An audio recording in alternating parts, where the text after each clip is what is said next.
क्या आप अब भी नरसंहार शब्द के इस्तेमाल को लेकर सोच रहे हैं, बोलना चाहते हैं और बोल नहीं पा रहे हैं? केस हो जाएगा। इसलिए अमीर और मिडिल क्लास ने कभी नहीं सोचा होगा कि उनके लिए प्राइवेट अस्पताल कम पड़ जाएंगे। इस बार उन्हें पता चला कि हर प्राइवेट अस्पताल नहीं होता। कुछ अच्छे होते हैं, कुछ औसत होते हैं और ज्यादातर दुकानें होती हैं। मैं जानता हूं आप जो कहना चाहते हैं उससे डर रहे हैं। आप जीनोसाइड या नरसंहार कहने से डर रहे हैं। अगर इसे साफ साफ नहीं कहा गया तो यह इस वक्त की सबसे बड़ी बेईमानी होगी।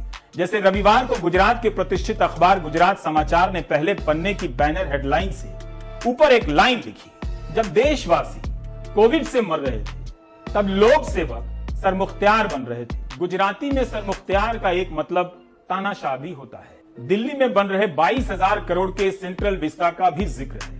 लिखा है कि जब रोम जल रहा था तब नीरो बांसुरी बजा रहा था। कोरोना के बीच फकीर अपना घर बना रहा है। वाह!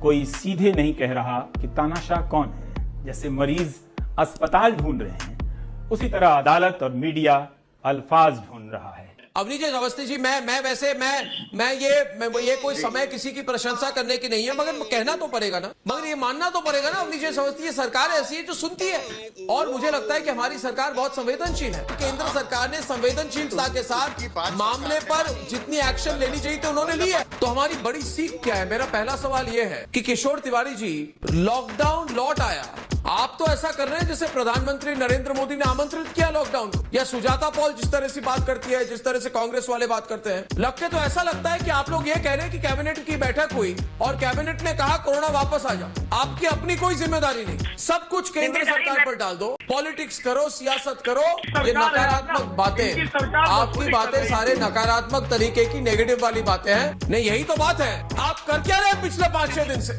प्रधानमंत्री ने, आप कह रहे कुछ नहीं किया, प्रधानमंत्री ने सीधा दखल दिया। पहली बात, खुद प्रधानमंत्री ने डॉक्टरों से बात, आज उन्होंने फार्मा कंपनियों से भी बात, है ना। पिछले कई दिनों से प्रधानमंत्री 24 घंटे काम कर रहे हैं कि दवाइयों की कमी नहीं हो। प्रधानमंत्री के दखल के बाद इस तरह आज युद्ध स्तर पर लड़ाई हो रही है कोरोना के खिलाफ। और बताइए, और क्या चाहिए आपको? सब कुछ तो कर दिया केंद्र सरकार ने। हम घोर लापरवाहियों का क्रूर समय देख रहे हैं। यह हम पर थोपा गया है। बीजेपी सांसद राजीव प्रताप रूडी के दफ्तर में एम्बुलेंस धूल खा रही है। सांसद निधि फंड से खरीदी गई है, यानी जनता के पैसे से। इस महामारी में 30 एम्बुलेंस का नहीं चलना कितना भयावह है, यह तो और दुखद है कि प्रशासन को पत्र लिखने के बाद भी एम्बुलेंस खड़ी है। लोगों से एम्बुलेंस वालों ने 40,000 से लेकर 1.5 लाख तक वसूले हैं। खुलेआम लूट हुई है। इसलिए जरूरी है कि हर वो आदमी जो इस अनुभव से गुजरा है उसे दर्ज करना ही होगा। बड़ा सा पोस्टर बनाइए, उस पर अपनी आप बीती के एक एक डिटेल लिखिए और अपने घर की छत या बालकनी के बाहर लटका दीजिए। अखबार और टीवी से नहीं होगा, आप ये बात जानते हैं। दोस्तों, देश नरेंद्र मोदी के नेतृत्व में कोरोना के खिलाफ निर्णायक लड़ाई लड़ा है, लेकिन ऐसे समय में भी कुछ सियासी पार्टियां राजनीति में लगी हैं। इन लोगों का काम सिर्फ और सिर्फ सवाल पूछना है। कभी ये देश से सवाल पूछते हैं तो कभी प्रधानमंत्री नरेंद्र मोदी से, और सारी जिम्मेदारी प्रधानमंत्री पर डालकर अपनी सियासत हम चमकाने लगे। क्या प्रधानमंत्री नरेंद्र मोदी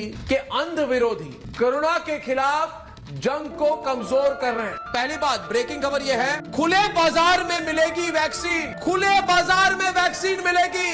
वाह, अब तो कुछ तो कहें। चुप हो गए, सुजाता जी कुछ नहीं बोल पा रही है, संजय जी कुछ नहीं बोल पा रहे। अब क्या बोलेंगे? कैसे कोसेंगे विनय जी, कैसे कोसेंगे नरेंद्र मोदी को?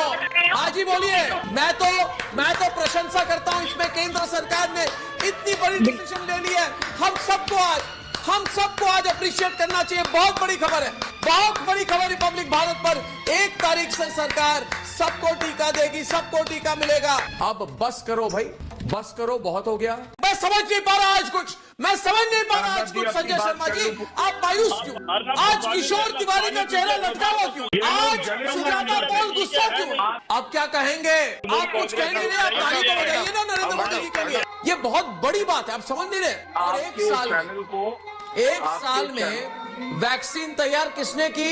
ये वैक्सीन कैसे हुई? ये लोग कोविड से ज्यादा कैसे हुई? जो टीका लगाया आपको मिला कहाँ से? सीरम इंडिया को करोड़ों लोगों को वैक्सीन देने की परमिशन वगैरह किसने दी? प्रोत्साहन किसने दिया? कोवैक्सीन, कोविशील्ड, इसकी पूरी प्रोडक्शन प्लानिंग जो होना है, प्लानिंग किसने की? तैयार किसने की? तृणमूल कांग्रेस ने तैयार की। कोवैक्सीन और कोविशील्ड को लेकर इस तरह से इशारे किए गए जैसे सरकार के पैसे से रिसर्च हो रहा है और उत्पादन हो रहा है, क्योंकि बताया तो यही जाता है, या आपको लगता है मीडिया ने आगे बता दिया कि भारत ने विकसित किया है। इस तरह से बताया जाता है कि भारतीय कंपनियों और भारत सरकार का फर्क मिट जाता है। 11 मई की बात बताता हूं। केंद्र सरकार सुप्रीम कोर्ट में दिए अपने हलफनामे में कहती है कि उसने टीके के विकास में भारत बायोटेक और सीरम इंस्टीट्यूट को कोई आर्थिक मदद नहीं की है।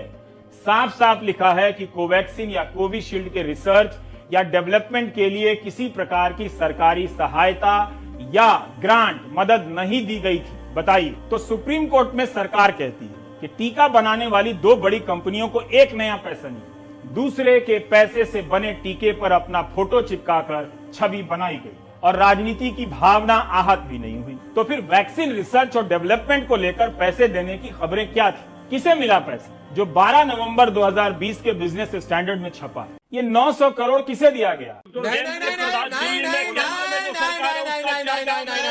नहीं चलेगी। तैयार किसने की? तैयार किसने की? किसने तैयार की? बताइए मुझे, आज बताइए, बताइए, बताना ही होगा। एक और प्रसंग बताता हूं। जैसे आप अस्पताल ढूंढ रहे थे और मीडिया ठाकुर सुहाती के लिए अल्फाज ढूंढ रहा था, रेल मंत्री रोज ट्वीट कर रहे थे कि उनकी रेलगाड़ी यहां से ऑक्सीजन लेकर वहां जा रही है। उसी समय अदालत में भी बहस चल रही है कि ऑक्सीजन है कहां, पहुंच क्यों नहीं रहा है, लोग ऑक्सीजन के बगैर मर गए हैं। मंत्री के ट्विटर पर ऑक्सीजन पहुंच रहा है, अदालत की बहस में ऑक्सीजन नहीं पहुंच रहा। जिनकी जवाबदेही है उनका नाम लेकर कहा जाना चाहिए कि प्रधानमंत्री नरेंद्र मोदी और उनकी सरकार ने क्या किया। यह कहानी आपकी ही है जो मैंने बताई, मैंने तो बस जो देखा और कहा।